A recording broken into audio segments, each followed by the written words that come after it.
मैं आज आप लोगों को बहुत ही कंफर्म और ज़बरदस्त तरीका बताऊंगा फ्रांस के सफ़ीर को पाकिस्तान से निकालने का। उससे आगे कोई तरीका नहीं है, वो आखिरी हल होगा। फ्रांस का क्या, किसी भी मुल्क का, किसी भी गोरा मुल्क का, किसी भी अंग्रेज़ मुल्क का सफ़ीर जो है ना, वो किसी भी वक्त आसानी से निकाला जा सकता है मुल्क से। शान शौकत के साथ, पूरे धड़ल्ले के साथ उनका किसी का भी सफ़ीर, किसी भी मुल्क का सफ़ीर जो है वो पाकिस्तान से। अस्सलाम वालेकुम प्यारे पाकिस्तानियों, आप देख रहे हैं प्रक्षे और मैं आप लोगों के साथ अरमुगान अक्सी, मेरे और आपके अपने यूट्यूब चैनल टीवी पाकिस्तान पर। प्यारे पाकिस्तानियों, सच बोलने सुनने और सहने का हौसला रखने वाले, मुझे पता है मेरे कहे बगैर भी चैनल सब्सक्राइब करें, चीज़ें लाइक करते हैं और शेयर भी करते हैं। लेकिन हमेशा की तरह ख़ास दरख्वास्त उन ख़ास लोगों के लिए, उन प्यारे प्यारे लोगों के लिए जो झूठ से मोहब्बत और सच से नफ़रत करते हैं, वो कोशिश करके चैनल सब्सक्राइब कर लीजिए। शायद ज़िंदगी में कभी हल्का सा ज़मीर जागने का चांस बन ही जाए। प्यारे पाकिस्तानियों, मैं आज आपको बताऊंगा कि जो शोर है पाकिस्तान की सड़कों पे, गलियों में, चौकों में, चौराहों में, कि फ़्रांस का सफ़ीर जो है वो पाकिस्तान से निकाल दिया जाए। एक मजहबी जमात है तहरीक लब्बैक पाकिस्तान, TLP जिसे कहा जाता है, उन्होंने जो एहतजाज किए हुए हैं, जगह जगह धरने दिए हुए हैं और सड़कों पे जो उनके एहतजाज हैं वो किसी सूरत बंद होने का नाम नहीं ले रहे। मैं आज आप लोगों को बहुत ही कंफर्म और ज़बरदस्त तरीका बताऊंगा फ़्रांस के सफ़ीर को पाकिस्तान से निकालने का। उससे आगे कोई तरीका नहीं है, वो आखिरी हल होगा पाकिस्तान से फ़्रांस के सफ़ीर को निकालने का। लेकिन उससे पहले मैं चंद हक़ाइक़ आपके सामने रखूँगा और मैं ये भी बताऊँगा कि मेरे पे बहुत ज़्यादा एतराज़ हो रहा है, बहुत ज़्यादा सोशल मीडिया पे, फेसबुक पे, यूट्यूब पे बातें हो रही हैं और बहुत ज़्यादा लोग कमेंट्स कर रहे हैं कि ये शख्स जो है वो तहरीक लब्बैक पाकिस्तान का साथ नहीं देता, उनके हिमायत में जो है प्रोग्राम नहीं करता। और बहुत ज़्यादा लोग जो हैं तहरीक लब्बैक पाकिस्तान के जो लोग हैं वो बारिश हैं और बहुत ज़्यादा अफसोस होता है जब वो कमेंट्स में कहीं गालियाँ लिखते हैं। जो बाज़ औक़ात मेरा एडमिन जो है वो बाज़ चीज़ों के स्क्रीनशॉट्स लेके मुझे भेजता है और कहता है कि देखें इस कौम के जो हालात हैं। हालांकि जो दलील से बात है उसका जवाब नहीं लिखेंगे, उस पर कोई सवाल नहीं उठाएंगे, किसी मेरी बात पे कोई सवाल उठा दें कि ये तुमने झूठ बोला है प्रोग्राम में, ना सवाल उठाएंगे ना किसी बात का दलील से जवाब देंगे, लेकिन गाली लिख देंगे, देखें जी ये ऐसे लगता है, ये तो मुसलमान नहीं लगता जी। ठीक है, तो आजकल सबसे आसान तरीका है, सबसे आसान कुलिया जो है वो है किसी को भी गैर मुस्लिम करार दे दो, किसी को भी काफिर करार दे दो। ठीक है, ये मुसलमानों ने हमने आसान सा वतीरा बनाया हुआ है जिसके खिलाफ बात करनी हो। मैं मुआशरे को ऑब्ज़र्व करता हूँ, सोशल मीडिया हो या वैसे घूमते फिरते मुआशरे के लोगों को, इंसानों को ऑब्ज़र्व करता हूँ, तो मैंने गौर किया है कि पहले तो एक ही पार्टी मशहूर थी गालम गलोच में, सोशल मीडिया पे, फेसबुक पे बहुत ज़्यादा, जिनके एक बंदे ने यह भी कह दिया था कि जो गाली देना है वो पंजाब का कल्चर है, तो वो मशहूर थे सबसे ज़्यादा गाली देने में।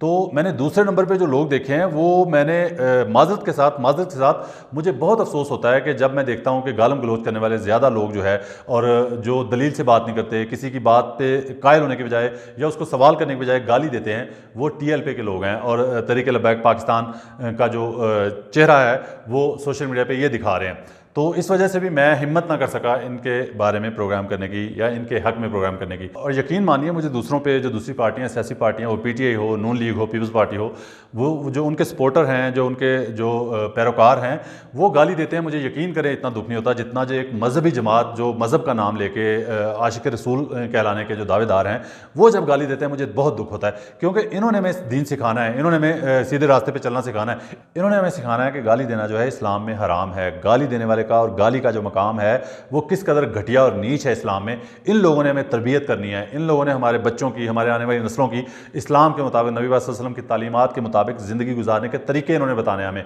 और ये लोग जो है इतनी गंदी ज़ुबान इस्तेमाल करते हैं। ये सबसे पहले जो है मेरा एक इनके बारे में नज़रिया है कि ये लोग जो है लाजवाब हो जाते हैं, कायल नहीं होते। उसकी मिसाल भी मैं आपको बताने जा रहा हूँ कि एक साहब थे, वो बहुत ज़्यादा काफ़ी अरसे से जो है कोशिश कर रहे थे मुझसे बात करने की। वो हमारे ऑफिशियल जो WhatsApp नंबर है चैनल का, टीवी पाकिस्तान का, उस पर मैसेज कर रहे थे कि अक्सी भाई से बात करनी है। मेरा एडमिन काफ़ी दिनों से मुझे बता रहा था कि एक साहब जो हैं वो TLP के हैं, तो वो आपसे बात करना चाह रहे हैं। तो आखिर तंग आके काफ़ी दिनों के बाद मैंने चंद दिन पहले अपने एडमिन से कहा कि मुझे वीडियो कॉल पे ले लो आप, तो मुझे बताओ वो क्या मैसेज कर रहा है, उससे बताओ कि अक्सी भाई आपसे बात करते हैं। मैंने कहा कि जो मैं आपको बताऊंगा उसके मैसेजेस के रिप्लाई वो आपने लिखने हैं और मेरी तरफ से रिप्लाई करते जाएं आप। तो उसने कहा कि जी मैं अक्सी भाई से जो है ये कहना चाहता हूँ सबसे पहले कि वो तहरीक लब्बैक पाकिस्तान के हिमायत में प्रोग्राम क्यों नहीं करते, उनके लिए आवाज़ क्यों नहीं उठाते, उनके लिए बहुत ज़्यादा जो है लोगों के साथ ज़्यादतियाँ हो रही हैं उनके लोगों के साथ, तो उनके लिए क्यों नहीं बात करते। तो मैंने मैंने जो रिप्लाई अपने एडमिन को कहा, उसने लिखा कि मैंने कहा कि इसको लिखो कि तहरीक-ए-लबैक पाकिस्तान वाले अगर टीवी पे आके, सोशल मीडिया पे आके, किसी प्लेटफॉर्म पे आके पूरी कौम से उनके सरबराह जो हैं वो माफ़ी मांग लें कि इस्लाम का कहीं भी तरीक़ाकार नहीं है, इस्लाम में कहीं भी इस चीज़ की तालीमात नहीं है कि आप लोगों की इमलाक को नुकसान पहुँचाएँ, आप लोगों की गाड़ियाँ जलाएँ और फिर जो है आशिक़ रसूल होने का दावा करें और नारा लगाएं। ये कहीं भी नहीं। इस चीज़ की माफ़ी मांग लें तो मैं अगले दिन ही आपकी हमायत में प्रोग्राम करूँगा और मुझे खुशी होगी कि मैं आपकी हमायत में प्रोग्राम कर रहा हूँ। तो उन साहब ने अगला इस चीज़ का रिप्लाई ये दिया कि आप जो है एक यहूदी इंसान के, एक यहूदी एजेंट के जो है वो साथ देते हैं, उसकी साइड लेते हैं अपने प्रोग्राम्स में।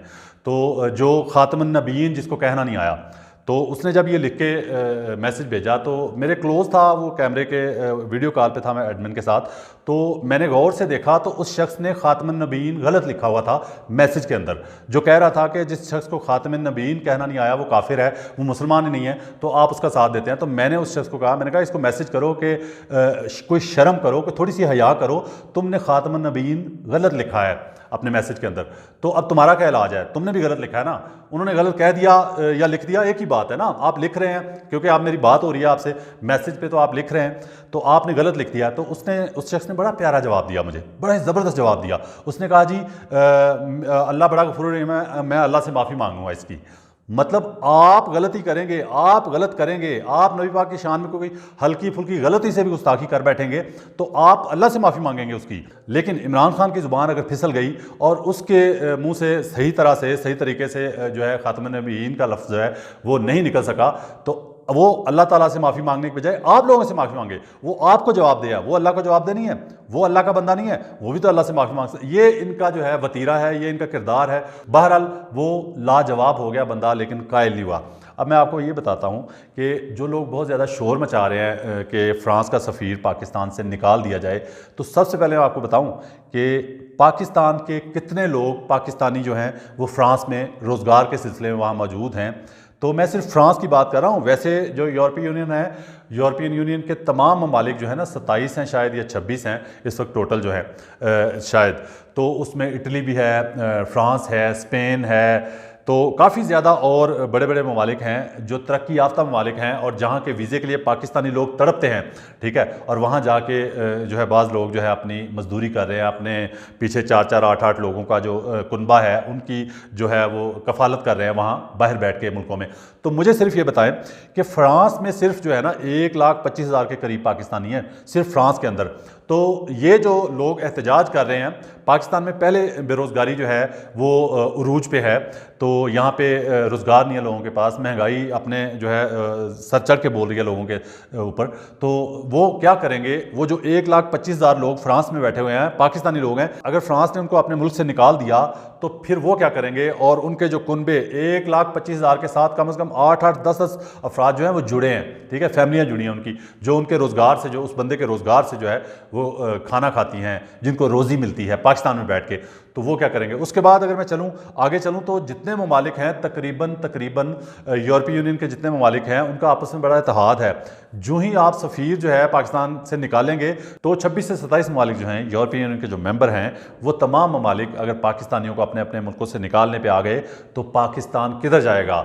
जो रोज़गार, जो बाहर से पैसा आता है पाकिस्तान जो कमा के लाते हैं, तो वो कहाँ जाएंगे, उनके बच्चे कहाँ जाएंगे, और पाकिस्तान में जो बेरोज़गारी है उसकी शरह कहाँ जाएगी। अभी तो बहुत ज़्यादा पाकिस्तानी जो है पाकिस्तान के बाहर से जो है दूसरे ममालिक से जो है पैसा कमा के पाकिस्तान में भेज रहे हैं, तो पाकिस्तान में गुर्बत की शरह फिर भी कम होने का नाम नहीं ले रही।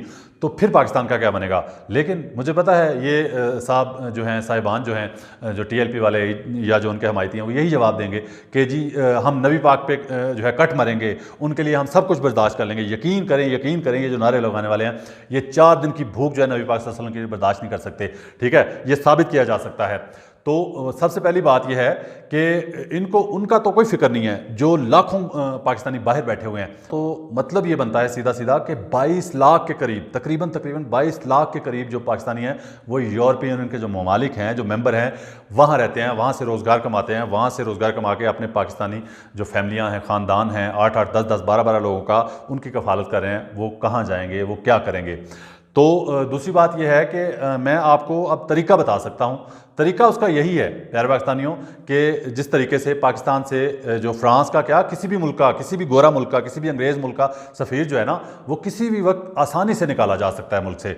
तो वो तरीका सिर्फ ये है कि गैरत पाकिस्तानी कौम जो है गैरत आधी ना खाए, गैरत पूरी खाए। एक तो ज़मीर पाकिस्तानी कौम का जो है वो हमेशा आधा जागता है, पूरा नहीं जागता। और दूसरा ये कि पाकिस्तानी कौम की जो गैरत है वो भी हमेशा आधी जागती है, पूरी नहीं जागती। प्यारे पाकिस्तानियों, अपनी पूरी गैरत को जगाइए, आधी गैरत ना खाइए, पूरी गैरत खाइए। और गोरों से लिए हुए कर्जे जो हैं उनके मुंह पे मारिए, और फिर उसके बाद शान शौकत के साथ, पूरे धड़ल्ले के साथ उनका किसी का भी सफ़ीर, किसी भी मुल्क का सफ़ीर जो है वो पाकिस्तान से ठुड्डे मार के बाहर निकालिए। यही तरीका है वाहिद, कि गैरत पूरी खाइए, गैरत आदि ना खाइए। ठीक है, आप सारी ज़िंदगी 30-30 40-40 साल से वोट उन लोगों को देते रहे हैं जो पाकिस्तान को कर्ज़ों की दलदल में धकेलते रहे हैं, और ये कहते हैं, ये लोग कितनी आसानी से कह देते हैं कि जी उस वक्त महंगाई नहीं थी, उस वक्त हमें चीनी सस्ती मिलती थी। प्यारे पाकिस्तानियों, वो आप पे कर्जा चढ़ा चढ़ा के आपको चीनी सस्ती मिलती थी, ऐसे नहीं मिलती। सब्सिडियाँ खाते थे आप, कर्जे खाते थे आप दूसरे मुल्कों से लिए हुए, तब जाके आपको जो है सब्सिडी के तौर पे जो है महंगाई को जो है मसनूई तौर पे कंट्रोल में रखा जाता था। आप पे कर्जा चढ़ा चढ़ा के, जिस तरह ये कहा जाए कि आप किसी दुकानदार से चीनी लेने जाए तो वो चीनी आपको 37 रुपये दे, लेकिन आपके खाते में जो है 100 रुपये एक्स्ट्रा लिख ले कि 137 की दिया, लेकिन 37 है, ये 100 रुपये जो तुम पे कर्जा चढ़ गया। इस तरह से वो आप पे कर्जे चढ़े हैं। तो वोट जो है आप जो है उनको देते रहे हैं जो आपको कर्जों की दलदल में धकेलते रहे हैं, लेकिन आप गैरत पूरी खाने के लिए तैयार नहीं है। तो दूसरी बात, एक और मैं तरीका आपको बता दूं। दूसरा और आखिरी तरीका ये भी है कि प्यारे पाकिस्तानियों, जो लोग बहुत ज़्यादा एहतजाज कर रहे हैं, आशिक़ रसूल होना जो है वो मेरे पे भी लाजिम है, किसी पे भी लाजिम है, लेकिन जो बहुत ज़्यादा इस वक्त सफ़ीर को पाकिस्तान से निकलवाने के लिए तुले हुए हैं ना, उनके लिए मेरी गुजारिश है, रिक्वेस्ट है कि एक तरीका उनको मैं और बता देता हूँ जो उन पर डिपेंड करेगा कि वो पाकिस्तान का सफ़ीर जो है बड़ी आसानी से निकलवा सकते हैं। वो अकेले मिलके पूरी पाकिस्तानी कौम को साइड पर कर दें। ठीक है, वो ज़्यादा आशिक़ रसूल हैं, हम तो गुनाहगार से बंदे हैं। तो वो ऐसा करें कि लोगों की गाड़ियां जलाने के बजाय, लोगों की इमलाक जलाने के बजाय अपनी जायदादें जो हैं वो बेचें, अपनी गाड़ियां, अपनी मोटरसाइकिलें बेच के इतना पैसा इकट्ठा कर लें कि गोरों के कर्जे जो है ना उनके मुंह पे मारें। भूख बर्दाश्त कर लेना, काट लेना भूख, कोई बात नहीं। ठीक है, मैं कहता हूं कि फिर वही बात आ जाएगी कि 4 दिन की भूख जो है ना नबी पाक सल्लल्लाहु अलैहि वसल्लम के लिए आप बर्दाश्त नहीं कर सकते। सिर्फ नारे लगाते हैं आप। ठीक है, नारे के अलावा अमल करें, और अमल करके दिखाएं, और बेचें अपनी सारी जायदादें, बेचें अपनी गाड़ियां, बंगले।